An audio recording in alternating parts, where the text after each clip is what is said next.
ఈరోజు ఉదయం పత్రికల్లో చూస్తా ఉంటే హరీష్ రావు గారు ఒక ప్రకటన చేసినారు. సంక్షేమ శాఖల్లో అవినీతి జరిగింది. అది వ్యాపార క్లాస్ మినిస్టర్ నేను కావచ్చు, ఎస్సీ వెల్ఫేర్ మినిస్టర్గా, ఎస్టీ వెల్ఫేర్ మినిస్టర్గా అప్పుడు లక్ష్మణ్ కుమార్ గారు కావచ్చు, మైనార్టీ వెల్ఫేర్ మినిస్టర్గా మరి అజరుద్దీన్ గారు కావచ్చు. ఈరోజు సంక్షేమ శాఖకు సంబంధించి ఒక మైనార్టీ, ఒక ఎస్సీ, ఒక బీసీ మంత్రులుగా ఉన్నటువంటి శాఖల పట్ల పూర్తిగా చురుకన చేసి మేమేదో పొరపాటు చేస్తున్నట్టుగా మాట్లాడతాం. మాది పారదర్శకత గతంలో పూర్తిగా ఏకత విధానం, సింగిల్ విండో. మేము పారదర్శకంగా సెంట్రలైజ్ ప్రొక్యూర్మెంట్ మంత్రులకు సంబంధం లేకుండా రాష్ట్ర స్థాయిలో ప్రిన్సిపల్ సెక్రటరీ సభ్యశాఖ కోర్సులు ఏర్పాటు చేసి అన్ని కూడా క్వాలిఫైడ్ క్వాలిటీ పేరు టెండర్లు ఇచ్చే ప్రక్రియ కొనసాగుతారు. ఎక్కడ కూడా ఎవరికి మంత్రులకు కానీ ఈ ప్రక్రియలో మిగతా క్షేత్రస్థాయి అధికారులకు ఎవరికి సంబంధం లేదు.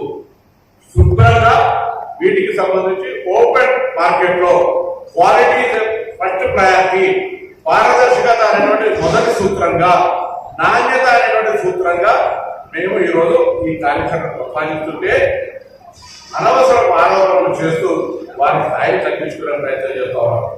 గత ప్రభుత్వంలో జరిగినటువంటి విధంగానే అవినీతి జరుగుతుందనేటువంటి అవగాహనతో మాట్లాడుతున్నట్టుగా ఉన్నాడు. మేము ముగ్గురు మంత్రులు అనుకున్నాం. లక్ష్మణ్ కుమార్ గారు ఎస్సీ ఎస్టీ శాఖకు సంబంధించి, అజరుద్దీన్ గారు మైనార్టీ శాఖకు సంబంధించి, నేను బీసీ శాఖకు సంబంధించి నేను గౌరవ మాజీ మంత్రి హరీష్ రావు గారు సవాల్ చేస్తా ఉన్నాం.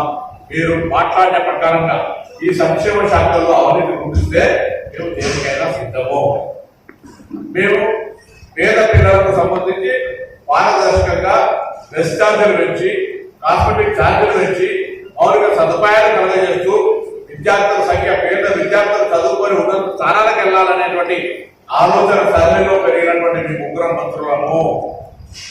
మేము ఆ ఆలోచన కొద్ది వాళ్ళకు సంక్షేమం కొరకు తప్ప, ఎక్కడ పారదర్శక కొరకు తప్ప, ఎఫెక్టివ్నెస్ ఉండడం కొరకు తప్ప ఎక్కడ సెకండ్ ఆలోచన చేసేటువంటి పరిస్థితి కానీ మా ప్రభుత్వం కానీ ఎవరు కూడా చేస్తలేమనే మాటలు ఇతరులకు తెలియజేస్తూ, ఇది మీరు పారదర్శకకు పందికొక్కులకు తేడా ఉన్నట్టుగా భావిస్తారు. పారదర్శకంగా ఉన్నారో పందికొక్కులుగా తిన్నటువంటి ఆనాటి ఈ శాఖల్లో నిర్వహించినటువంటి వాళ్ళకు ఒకసారి విచారణ చెప్తే, ఎందుకంటే ఇప్పుడు ఆ శాఖల్లో గిరిజన, హరిజన, మైనార్టీ, బీసీలకు సంబంధించి ఎవరో ఉండి ఈరోజు మేము దానికి సంబంధించిన ఏదైనా మాట్లాడితే పొరపాటు ఉంటుంటే, ఈరోజు మేము గత 10 సంవత్సరాలు ఈ శాఖలకు సంబంధించినటువంటి పారదర్శకంగా పందికొక్కులాగా ఇప్పుడు కూడా మా పారదర్శకతకు సంబంధించి ఎక్కడ విధానం జరిగిన, ఎక్కడ మేము తప్పు చేస్తున్నారని చూపెట్టినా మేము ముగ్గురంగా వాళ్ళిద్దరి పక్షాన కూడా మేము ముగ్గురం ఎటువంటి విచారణకైనా, ఎటువంటి చర్యకైనా, ఎటువంటి మీరు దాన్ని ప్రూవ్ చేయకపోతే, దాని ఏదైనా మీరు ఆరోపణ మాట్లాడినటువంటి మాటలు దానికి సంబంధించి అవాస్తవం కాదు అని చెప్పగలిగితే తప్పకుండా మేము దానికి సంబంధించిన ప్రతిస్పందించాలని సిద్ధంగా ఉన్నాం.